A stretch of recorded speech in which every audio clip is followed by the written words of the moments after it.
Почитувани гледачи, следува магазин Здравие. Јас сум Александар Динев. Ви благодарам за вниманието. Во наредните 20 на минути за состојбите во примарното здравство ќе разговараме со доктор Лилија Чолакова Дервишова, председател на Сдруженијето на приватни лекари на Македонија. Доктор Чолакова Дервишова, добар ден. Ви благодарам што одвоивте време и што сте дел од денешното издание на магазин Здравие. Добар ден, поздрав до гледачите и благодарам за поканата. Ќе офатиме неколку актуелни состојби во примарното здравство, односно состојби кои го засегаат функционирањето на матичните лекари пред се на ординациите во кои функционираат матичните лекари заедно со тимовите од сестри. На почеток ќе почнеме со една последна ваша изјава. До крајот на годината се заканува затворање на 200 ординации. Зошто ќе се затворат, одат во пензија, има кој да ги наследи? Зошто ваква ситуација не се случува, имајќи во предвид дека години наназад секоја година се повеќе се намалува бројот на тимови во примарното здравство, односно матични лекари? Да, состојбата навистина загрижувачка и ние алармираме како здружение нормално заради тоа што тоа се барање на нашите членови. Мора да се алармира медиумски заради тоа што тешко се движат или било какви реформи во примарно здравство, многу често ни се менуваат министри и таман со некој министер вие сте ускладиле нешто, се сменува, па иде друг, па наново треба да го запознаете. Така да но состојбата е многу сериозна, заради тоа што ние не смееме да дозволиме како држава и во интерес на нашите пациенти да се затвораат фирми од примарно здравство. Тие се најпотребни за нашите пациенти, за нашиот народ, најдостапни се матичните доктори и сметам дека мора да алармираме за оваква сериозна ситуација, заради тоа што во тие фирми, каде што носител на дејноста е сопственикот, и ако тој отиде во пензија и е исто така концесионер во здравствен дом, ако има вработени млади доктори и сестри, автоматски остануваат на улица. И тоа со години. Значи, пациенти на ПЗУ е стратешко барање од 2010 кое што го бараме. Тоа беше и во последниот пакет со покачувањето. И го баравме, значи, на протестите и се, единствено само бодот го поместивме, ни беше обеќано дека законот за здравствена заштита треба да се промени, но се смени, нели, господинот Беким Сали, сега имаме нов министер. Се надевам дека за кратко време би требало да оствариме средба и повторно да продолжиме со нашите барања. Така, докторка, навистина постојано алармирате. Дури со оваа бројка се остава простор да се, ако се пензионираат и се затворат ординациите, значи цели региони или градови ќе останат без примарен столб на здравствена заштита. Бројот се намалува, значи бројот на населението исто така мигрира, значи се поголем дел се селат од малите градчиња одат кон Скопје и надвор од државата, но примарното здравство не треба да се дестабилизира. Значи потребно е, луѓето плаќаат здравствено осигурување за да имаат нели било каква здравствена заштита.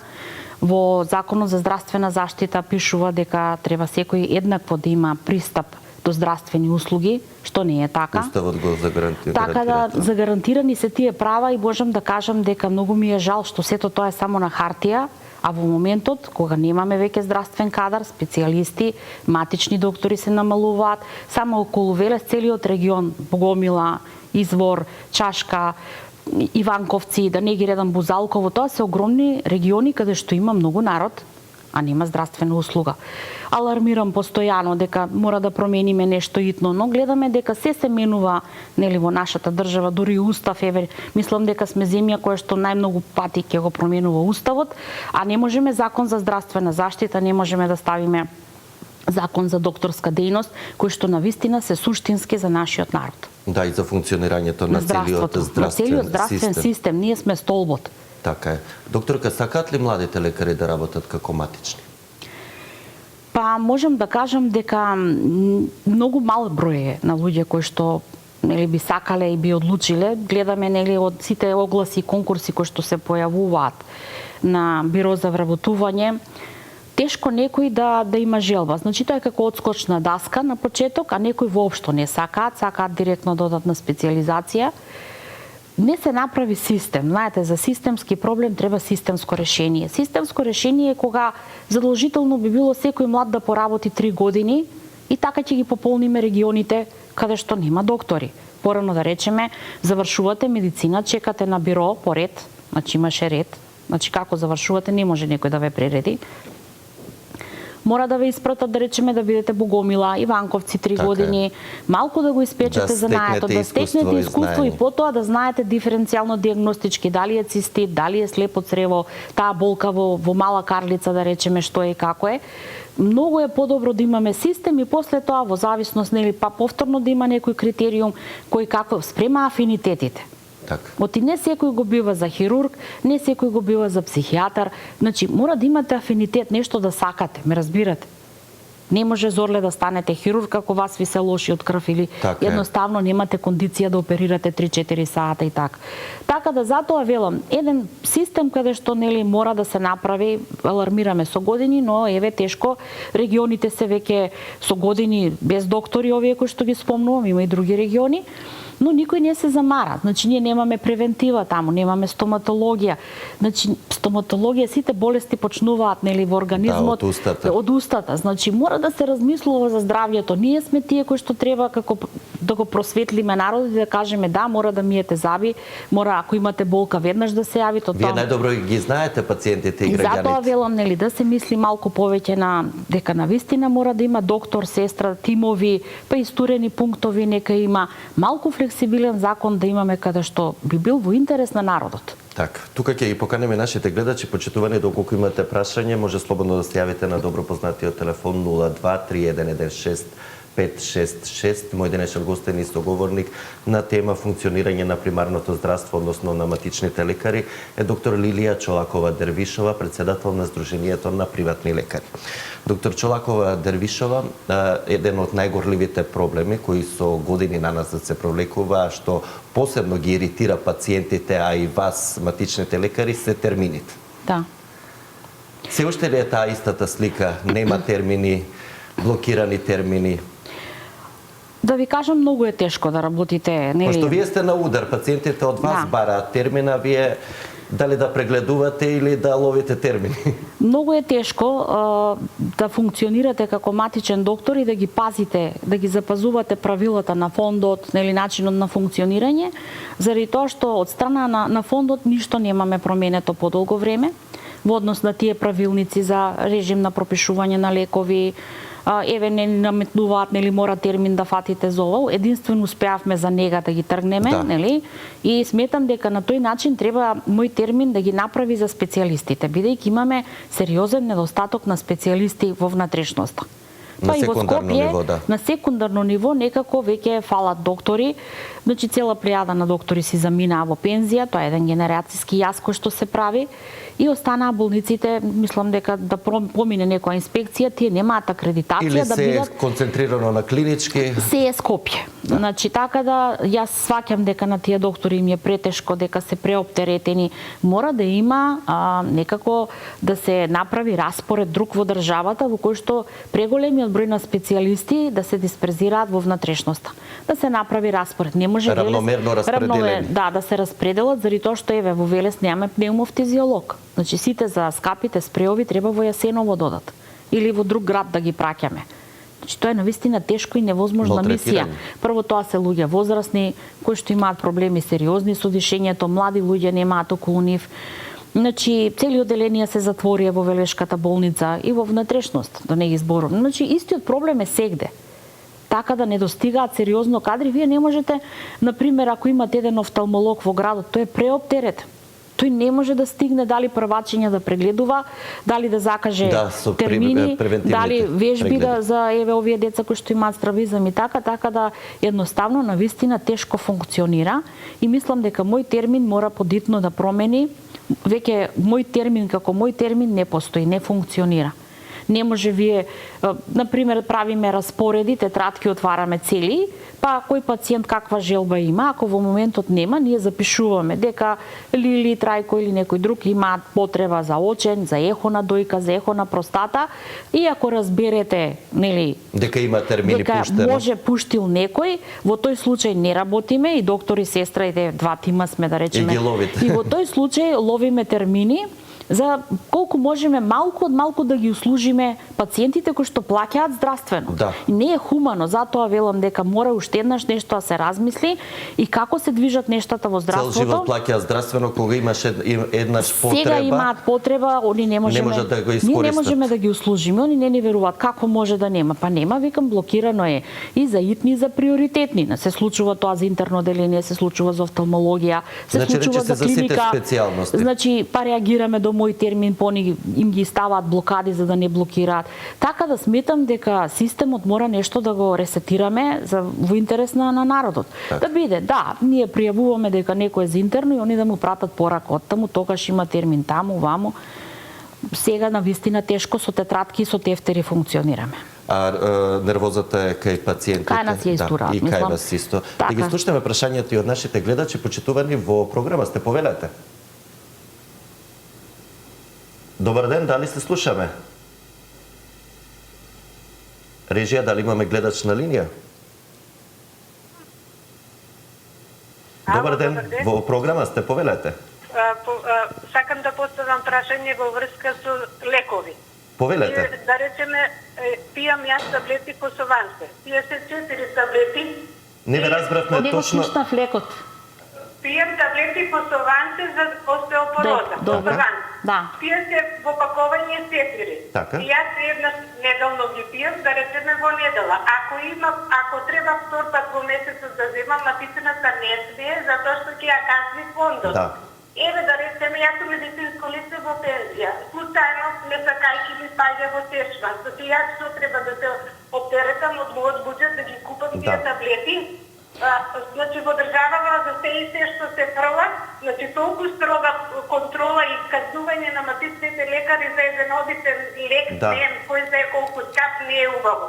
Така. Значи тоа е испод секоја критика. Така е. Испод секоја критика, значи лекот е, никој не го користи за окей. Се користи за потреба. И сега матичната толку стравува за да не ја казнат од фондот. Денеска дори бев во фондот и објаснам дека јас тој лек го користам по потреба. И сега матичната ми пише, не иде ќе ја казнат, кој ќе помине комисија од фондот.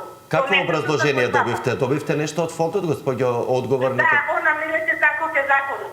Сега за тоа зборувам јасно, за да нема таков закон. Така е. Толку строг.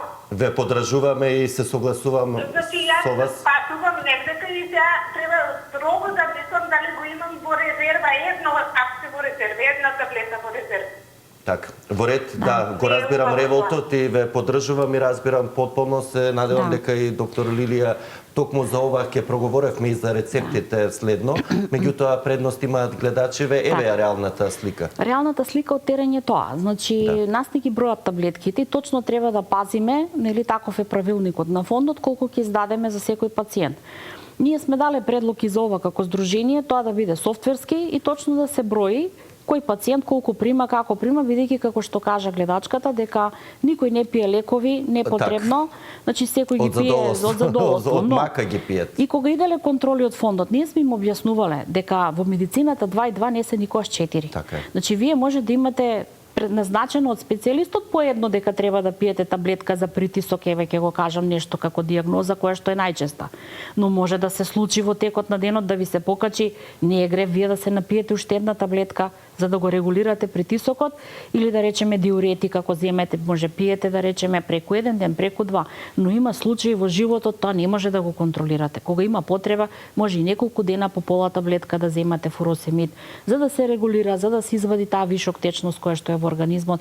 Така да имаме многу нешта кои што можеме да ги... Еве за оваа состојба и слични вакви состојби граѓаните за кои имаат проблеми на вистина за подигање на терапија, може ли нешто да се направи како за хроничните пациенти барем на 3 месеци?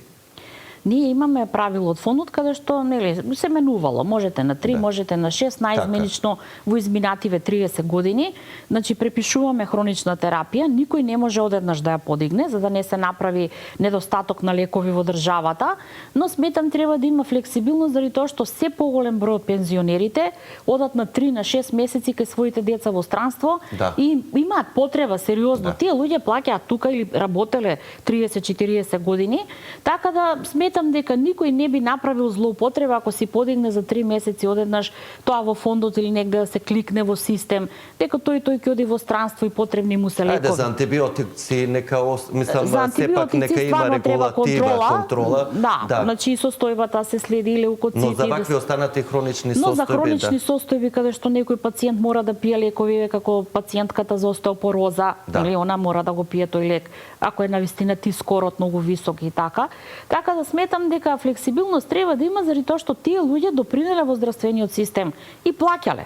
И сега кога им треба да пијат, кога се веќе возрастни, болни, со нарушено здравје, навистина имаат потреба да отидат негде 3 месеци, 4 кај деца. Верувајте ми, огромен број од пензионерите одат чуваат деца во странство. Да. А се зависни од терапијата? Да, зависни се од терапијата и така тука функционираме со аптеките, се услужуваме, кажуваме, значи затоа велам потребно е човештила, потребно е хуманост. Така. Нашата гранка е хумана и мора да се помага на тие луѓе бидејќи никој не пие ни карведилол, ни скоприл, заради тоа што така ќе му текне. Так. Има потреба. Да го слушнеме следниот гледач, почитувани во програма сте, повелете. Да. Благодарам за пршивте. Повелете, доколку имате прашање, господјо, повелете. Да, јас за тоа прашувам. Да се земе термин или не знам, не можам крај да најдам на носеме. Жулеви одам центар ги горат со азот, нема крај. Цела нога ми е. Десната. Така. И ги оперира по градска, рече докторката, пак ќе се појават. Не знам кај да одам. Не знам. Така. А добивате навреме термин или чекате? Па не, сега не сум ни зела, многу одев у центар и не сум зела термин. Сама лечам со масти, со било какви. Нема крај. Нема. Така, вие разбирам состојбата, да, секако ќе продискутираме. Ви благодарам за зајавувањето. Чинам народски се изрази жулјеви на нозеве. Тоа е сосем... Знаете како, тие се јавуваат кога е слаба исхраната на тоа. По самиот глас може да оцените дека се работи за многу возрастна жена, која што најверојатно циркулацијата, нели, исхраната на тие делови од нозете више станува кератотична, значи многу тешко, нели, иде исхрана и циркулацијата е нарушена, така да треба додека е помал жулјот и иначе било какви жулјеви, вие за да ги отстраните се отстранува, нели, и после треба за да заздрави. Тоа место кај што ќе се за да заздрави треба да има добра циркулација, треба да се внимава на повеќе сегменти кај возрастни луѓе, бидејќи од мала рана може да стане, нели, голем проблем, сериозен проблем. Така да тука многу внимателно, добро е да се дадат лекови за циркулација на тој дел на стопалото и додека е помал жулјот, нели, да се оди да се отстранува. Да, но секако предпоставувам господјата има матичен лекар кој исто така треба. Се надевам дека ќе следи да ја следи. Докторка, да се вратиме повторно на лековите, на рецептите, еве кога ги споменавме антибиотиците, значи стриктно за рецептата се припишува точно за грамажа за тој лек, така? Да, значи... И повторно, ако го нема во аптека, често се случува да го нема во аптека и повторно доаѓаат пациентите кај вас за нова рецепта. Во последно време приметуваме овие 2-3 недели поинтензивно за овој проблем, заради тоа што се враќаат пациенти. Ако му препишете оспен од 1500, го нема. Мора да се врати за ние повторно, нели, да дадеме друга грамажа. Нели, ако дадете од 1000, па се враќа пациентот, го нема и тој од 1000. Да речеме, тоа е нешто кое што се случува овие 2-3 недели.